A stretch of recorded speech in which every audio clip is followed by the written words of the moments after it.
नमस्कार और आज के इस विश्लेषण में आपका स्वागत है। हमारे पास आज ब्लूप्रिंट फॉर बिजनेस सक्सेस के कुछ अंश हैं और हम इनमें जो व्यापारिक सफलता की रणनीतियां हैं उनकी गहराई में उतरेंगे। हाँ, और ये जो स्रोत हैं, ये खास तौर पर उन लोगों के लिए हैं तो या तो अपना बिजनेस चला रहे हैं या शायद सोच रहे हैं शुरू करने का। बिल्कुल, या बस समझना चाहते हैं कि एक सफल बिजनेस कैसे काम करता है। इनमें दिए गए सिद्धांत काफी व्यावहारिक लगते हैं। हाँ, प्रैक्टिकल है। हमारा इरादा यही है कि इन अंशों से वो मुख्य बातें निकालें जो सुनने वालों के लिए वाकई काम की हों। एक दिलचस्प चीज जो मुझे शुरू में दिखी वो ये है कि ये स्रोत बार बार कहता है कि सिर्फ सामान बेचना काफी नहीं है, बल्कि एक पूरा सिस्टम बनाना जरूरी है। तो चलिए इसी सोच के साथ इसे खोलते हैं परत दर परत। तो जैसा मैंने कहा, हमारे पास ये ब्लूप्रिंट फॉर बिजनेस सक्सेस के कुछ अंश हैं। इनमें बिजनेस शुरू करने और उसे टिकाऊ बनाने के लिए 10 प्रमुख सिद्धांत बताए गए हैं। हाँ, और ऊपर से देखने में तो सीधे लगते हैं, पर जैसा आपने कहा, इनके अंदर कई परतें हैं। सही। हाँ, और इन सिद्धांतों की खूबी यही है, मुझे लगता है कि ये कोई अलग अलग टिप्स नहीं है। स्रोत इन्हें एक पूरे ढांचे की तरह दिखाता है। अच्छा। हर सिद्धांत दूसरे को सपोर्ट करता है, सब मिलकर एक मजबूत, कह सकते इमारत बनाते हैं। इनको अलग अलग देखना मतलब इनकी पूरी क्षमता को शायद ना समझना होगा। ये एक महत्वपूर्ण नजरिया है। हाँ। यहाँ जो समझने वाली बात है वो ये है कि ये कैसे एक दूसरे पर निर्भर है। बिल्कुल। तो इसी बात को ध्यान में रखते हुए पहले सिद्धांत पर आते हैं।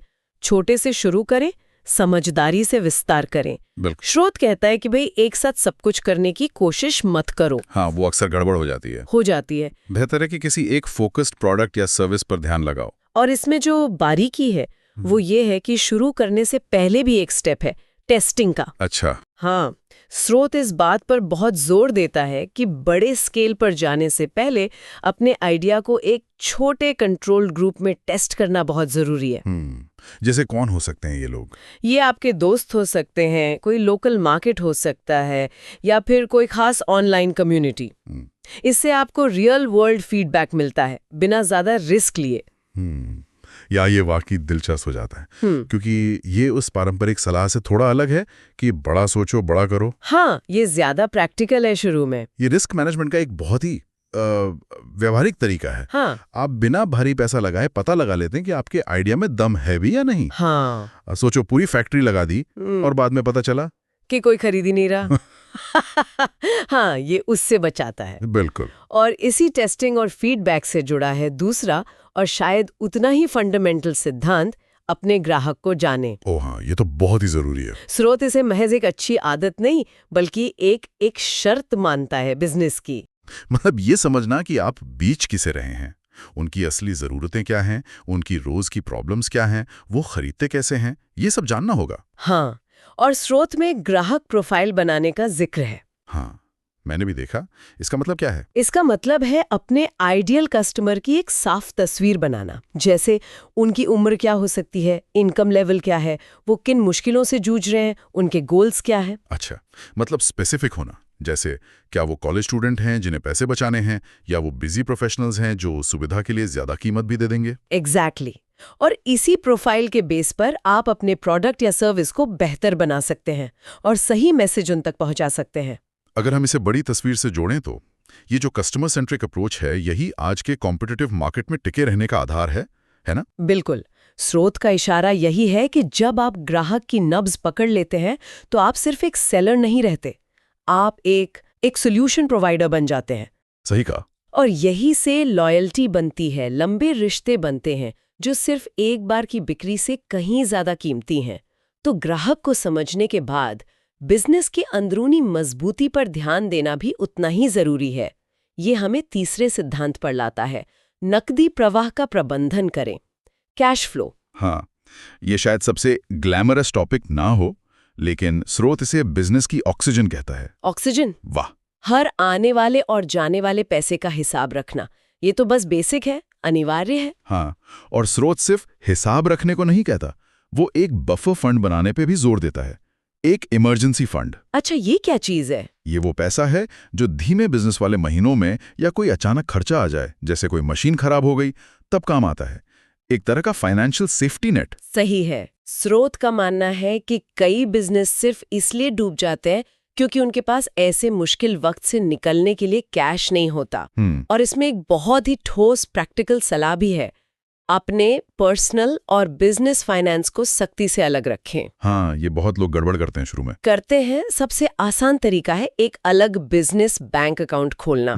इससे ना केवल हिसाब किताब साफ रहता है, बल्कि आगे चलकर टैक्स भरना, प्लानिंग करना सब आसान हो जाता है। और ये एक डिसिप्लिन भी दिखाता है, निवेशकों या लोन देने वालों के सामने आपकी क्रेडिबिलिटी भी बढ़ती है। बिल्कुल। अच्छा, कैश फ्लो के बाद स्रोत का चौथा सिद्धांत है ऑपरेशंस की एफिशिएंसी पर। सिस्टम बनाएं, सिर्फ बिक्री नहीं। ये मेरे ख्याल से उन पॉइंट्स में से है जो अक्सर नजरअंदाज हो जाता है, खासकर शुरू में। मतलब सिस्टम बनाने का मतलब क्या है यहाँ? इसका मतलब है ऐसी स्टैंडर्ड प्रक्रियाएं बनाना, SOPs जिन्हें कहते हैं, चाहे वो चेकलिस्ट हो, टेम्पलेट्स हो या सॉफ्टवेयर का इस्तेमाल हो, ताकि काम स्मूथली चले और लगातार एक ही क्वालिटी से। अच्छा, भले ही मालिक या कोई मुख्य आदमी वहां न हो, काम रुके नहीं और क्वालिटी खराब न हो। ये सोचना दिलचस्प है। मतलब काम करने का एक तरीका सेट करना। स्रोत इशारा करता है कि ऑटोमेशन यहाँ एक बड़ा रोल निभा सकता है। हाँ बिल्कुल, जैसे कि क्लाइंट्स को रेगुलर ईमेल भेजना, बिल बनाना, इनवॉइसिंग जिसे कहते हैं, या मीटिंग रिमाइंडर भेजना। इन चीजों को ऑटोमेट करने से न सिर्फ फाउंडर का कीमती टाइम बचता है, बल्कि गलतियों की गुंजाइश भी कम होती है। यहाँ आकर्षक बात यह है कि सिस्टम बनाने का असर दूर तक जाता है। स्रोत के मुताबिक यही वो चीज है जो एक छोटे बिजनेस को स्केलेबल बनाती है, मतलब विस्तार के लायक। सही। जब आपके पास सेट प्रोसेस होते हैं तो आप नए लोगों को आसानी से ट्रेन कर सकते हैं और बिजनेस का साइज बढ़ा सकते हैं बिना क्वालिटी या एफिशिएंसी गिराए। तो बिजनेस मालिक पर कम निर्भर हो जाता है। हाँ, और मालिक फिर ज्यादा जरूरी कामों पर ध्यान दे सकता है। स्ट्रैटेजी, इनोवेशन, ग्रोथ, ये सिर्फ काम चलाना नहीं बल्कि एक सस्टेनेबल एसेट बनाना है। तो एक बार जब अंदरूनी व्यवस्था और फाइनेंस कंट्रोल में आ जाए तो ध्यान बाहर की दुनिया पर जाता है, ग्रोथ और पहुंच। यहाँ पांचवा सिद्धांत आता है, स्मार्ट मार्केटिंग करें, सिर्फ मेहनत नहीं। हाँ, मतलब हार्डवर्क तो है ही, पर स्मार्ट वर्क ज्यादा जरूरी है मार्केटिंग में। स्रोत का तर्क है कि इफेक्टिव मार्केटिंग के लिए हमेशा बड़े बजट की जरूरत नहीं होती, खासकर आज के डिजिटल जमाने में। बिल्कुल, स्रोत कम लागत या मुफ्त डिजिटल मार्केटिंग तकनीकों पर फोकस करने को कहता है, जैसे सोशल मीडिया का स्ट्रेटेजिक इस्तेमाल। मतलब सिर्फ पोस्ट करना नहीं। नहीं, सिर्फ पोस्ट करना नहीं, सही ऑडियंस तक पहुंचना, छोटे आकर्षक वीडियोस बनाना जो आजकल बहुत चलते हैं, इन्फॉर्मेटिव ब्लॉग पोस्ट्स लिखना जो SEO में मदद करे, और ईमेल मार्केटिंग, अपने कस्टमर्स से डायरेक्ट कनेक्शन। इनमें मेहनत लगती है पर पैसा कम है।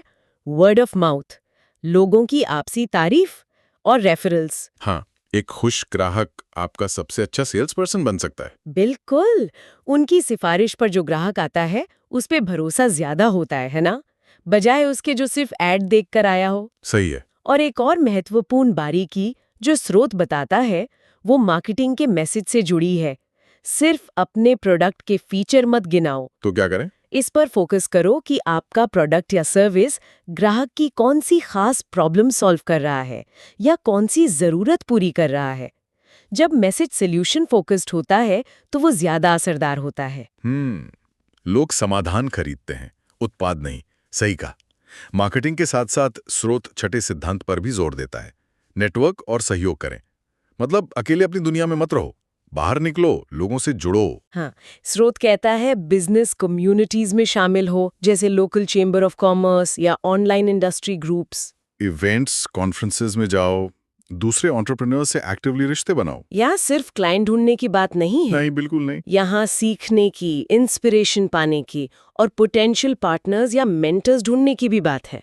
वो कहावत है ना, आपका नेटवर्क ही आपकी नेटवर्थ है, वो यहाँ भी लागू होती दिखती है। हाँ, दूसरों के एक्सपीरियंस से सीखना, उनकी गलतियों से बचना, उनके कॉन्टैक्ट्स का फायदा उठाना, ये सब नेटवर्किंग के फायदे हैं। और स्रोत एक कदम आगे बढ़कर पार्टनरशिप और कोलैबोरेशन की बात करता है। हाँ, कि दो या दो से ज्यादा बिजनेस मिलकर कुछ ऐसा कर सकते हैं जो अकेले शायद मुश्किल हो, जैसे कोई जॉइंट मार्केटिंग कैंपेन, एक दूसरे के प्रोडक्ट्स को प्रमोट करना या मिलकर कोई नया प्रोडक्ट बनाना। सही। स्रोत का तर्क है कि सही कोलैबोरेशन अक्सर अकेले चलने से ज्यादा तेज और टिकाऊ ग्रोथ ला सकता है।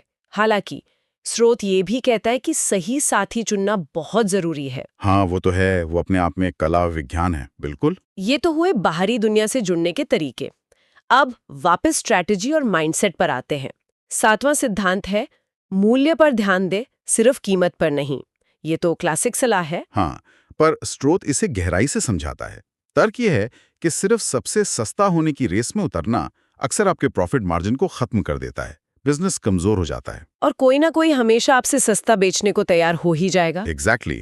तो इसके बजाय स्रोत कहता है कि एडिशनल वैल्यू देने पर फोकस करो। और ये वैल्यू कई तरह की हो सकती है। से कस्टमाइज करना, उम्मीद से ज्यादा तेज डिलीवरी देना, बिक्री के बाद बढ़िया सपोर्ट देना, या प्रोडक्ट के साथ कोई यूजफुल जानकारी या ट्रेनिंग देना। अच्छा। स्रोत का मानना है कि जब ग्राहक को लगता है कि उन्हें चुकाए गए कीमत से ज्यादा मिल रहा है, तो वे न केवल खुशी से पेमेंट करते हैं बल्कि लॉयल भी बनते हैं। ये आपको प्राइस वॉर से बाहर निकालता है। सही है।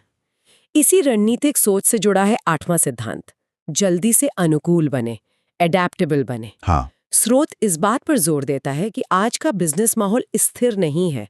मार्केट ट्रेंड्स बदलते हैं, नई टेक्नोलॉजी आती है, कस्टमर्स की उम्मीदें बदलती हैं, नए कॉम्पिटिटर्स आते हैं। मतलब जो कल काम करता था जरूरी नहीं कि वो आज भी करे। बिल्कुल। स्रोत कहता है कि सफल एंटरप्रेन्योर अपनी पहली प्लानिंग या आइडिया से चिपके नहीं रहते। अगर वो काम नहीं कर रहे, वो फीडबैक सुनते हैं, डेटा देखते हैं और जरूरत पड़ने पर अपनी स्ट्रैटेजी बदलने या पूरी तरह से दिशा बदलने, जिसे पिवट करना कहते हैं, उसके लिए तैयार रहते हैं। तो बड़ी तस्वीर देखें तो अडेप्टेबिलिटी यानी अनुकूलनशीलता लॉन्ग टर्म सक्सेस के लिए एक नॉन नेगोशिएबल गुण है। हाँ, जो बिजनेस या उद्यमी बदलाव को एक्सेप्ट नहीं कर पाते, समय के साथ इवॉल्व नहीं होते, वो अक्सर रेस से बाहर हो जाते हैं। ये एक तरह का बिजनेस डार्विनिज्म है। जो अडेप्ट करेगा वही टिकेगा। रणनीति के बाद स्रोत माइंडसेट और पर्सनल वेलबींग पर भी ध्यान देता है। नवा सिद्धांत थोड़ा पर्सनल लगता है, पर इसकी अहमियत कम नहीं। अपना ख्याल रखें। हाँ, ये बहुत जरूरी है। स्रोत चेतावनी देता है कि एंटरप्रेन्योरशिप का रास्ता बहुत डिमांडिंग हो सकता है और बर्नआउट मतलब काम के बोझ और स्ट्रेस से पूरी तरह थक जाना, ये एक रियल खतरा है। और ये सिर्फ उद्यमी की सेहत के लिए बुरा नहीं है, ये बिजनेस को भी पटरी से उतार सकता है। बिल्कुल। एक थका हुआ स्ट्रेस्ड लीडर अच्छे डिसीजन कैसे लेगा? तो स्रोत क्या सलाह देता है इसके लिए? प्रभावी टाइम मैनेजमेंट टेक्निक्स अपनाना, कम जरूरी कामों को दूसरों को सौंपना, डेलीगेशन, जो कि सिस्टम बनाने वाले पॉइंट से भी जुड़ता है, और काम और निजी जिंदगी के बीच एक हेल्दी बैलेंस बनाना। ये कोई लग्जरी नहीं, बल्कि बिजनेस को टिकाऊ बनाने के लिए एक जरूरत है। बिल्कुल। और अंत में 10वां सिद्धांत इस पूरी यात्रा को समेटता है। सीखते रहें, लर्निंग कभी बंद ना करें। स्रोत का मानना है कि सीखना तब खत्म नहीं होता जब बिजनेस सेट हो जाता है, बल्कि तब ये और भी जरूरी हो जाता है। हाँ, क्योंकि दुनिया लगातार बदल रही है। नई मार्केटिंग टेक्निक्स आ रहे हैं, मैनेजमेंट के नए तरीके आ रहे हैं, फाइनेंस का माहौल बदल रहा है। तो स्रोत सलाह देगा है कि एंटरप्रेन्योर लगातार नई जानकारी और स्किल्स सीखते रहें। और इसके लिए कई रास्ते बताएं। इंडस्ट्री की किताबें और मैगजीन पढ़ना, सफल उद्यमियों के पॉडकास्ट सुनना या उन्हें फॉलो करना, ऑनलाइन कोर्स करना, वर्कशॉप्स में जाना। किन एरियाज में सीखना खास फायदेमंद है? हाँ, खासतौर पर finance, marketing, negotiation skills, leadership और टेक्नोलॉजी जैसे एरियाज में नॉलेज बढ़ाना हमेशा फायदेमंद होता है। स्रोत का फाइनल मैसेज यही है कि आपका बिजनेस तभी ग्रो करेगा जब आप खुद एक इंसान के तौर पर ग्रो करेंगे। तो इन 10 सिद्धांतों का एक क्विक रिकैप करें। एक फोकस्ड प्रोडक्ट सर्विस से शुरू करें और टेस्ट करें। अपने ग्राहक को गहराई से समझें। कैश फ्लो पर कड़ी नज़र रखें और बफर बनाएं। प्रोसेस और ऑटोमेशन के साथ सिस्टम बनाएं। स्मार्ट और कम लागत वाली मार्केटिंग का उपयोग करें। नेटवर्किंग और कोलैबोरेशन से मौके बनाएं। कीमत के बजाय वैल्यू देने पर फोकस करें। मार्केट के बदलावों के साथ तेजी से अडेप्ट करें। बर्नआउट से बचने के लिए अपना ख्याल रखें और हमेशा नई चीजें सीखते रहें। तो इसका क्या मतलब है? मतलब ये कि ये सिद्धांत मिलकर एक तरह का नक्शा बनाते हैं। हाँ, जो दिखाता है कि एक आइडिया को एक सफल सस्टेनेबल बिजनेस में कैसे बदला जाए। हाँ, और ये समझना जरूरी है, जैसा हमने शुरू में कहा था, कि ये अलग अलग टुकड़े नहीं हैं। ये एक कॉम्प्लेक्स इंटरकनेक्टेड सिस्टम का हिस्सा है। आप बिना ग्राहक को समझे अच्छा मूल्य कैसे दे सकते हैं? आप बिना सिस्टम बनाए कैसे इफेक्टिवली विस्तार कर सकते हैं? आप कैश फ्लो मैनेज किए बिना अडेप्ट करने के लिए रिसोर्स कैसे लाएंगे? सही बात है, सब जुड़ा हुआ है। स्रोत का असली सार इन्हीं कनेक्शंस को समझने में है और फिर सबसे जरूरी बात इस नॉलेज को एक्शन में बदलने में। जानना काफी नहीं है, करना जरूरी है। ये वाकई एक शक्तिशाली निष्कर्ष है। और इसी नोट पर इन स्रोतों में जो विचार हैं उनके आधार पर सुनने वालों के लिए एक आखिरी सवाल छोड़ते हैं जिस पर वो सोच सकते हैं। इन सभी 10 रणनीतियों में से आज के इस अनिश्चित और तेजी से बदलते बिजनेस माहौल में क्या कोई एक रणनीति है जो शायद दूसरों से ज्यादा महत्वपूर्ण या ज्यादा फंडामेंटल हो सकती है? या शायद सवाल ये है कि एक व्यक्ति अपनी खुद की ताकतों और कमजोरियों के साथ ये कैसे पहचाने कि इनमें से कौन सी रणनीति उसके लिए सबसे नेचुरल है और किस पर उसे सबसे ज्यादा ध्यान देने की जरूरत है? ये सोचने के लिए एक दिलचस्प पहेली है ना?